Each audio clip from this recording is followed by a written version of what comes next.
ஓம் சரவணபவ.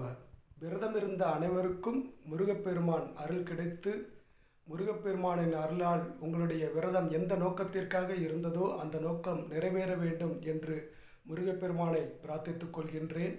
மேலும் இந்த விரதத்தோடு மட்டும் இல்லாமல் எப்பொழுதும் உங்களுக்கு முருகப்பெருமான் குருவாக இருந்து உங்களை வழிநடத்த வேண்டும் என்றும் பிரார்த்தித்துக் கொள்கின்றேன்.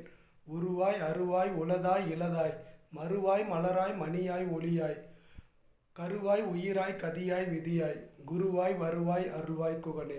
எப்பொழுதுமே முருகனை மறக்காமல் நாமும் இருக்க வேண்டும். முருகனும் எப்பொழுதும் நம்மளுடைய முருக பக்தியிலிருந்து மாறி செல்லாமல் நமக்கு துணையாக நின்று வழி நடத்த வேண்டும் என்று அனைவருக்காக முருகப்பெருமானை பிரார்த்தித்துக் கொள்கின்றேன். அனைவருடைய வேண்டுதலும் நிறைவேற வேண்டும். எல்லோரும் மகிழ்ச்சியாகவும் மன நிம்மதியோடும் இருக்க வேண்டும். உடல் ஆரோக்கியத்தோடும் நிறை செல்வத்தோடும் இருக்க வேண்டும் என்று பிரார்த்தித்துக் கொள்கின்றேன். அனைவருக்கும் நல்லதே நடக்க வேண்டும். ஓம்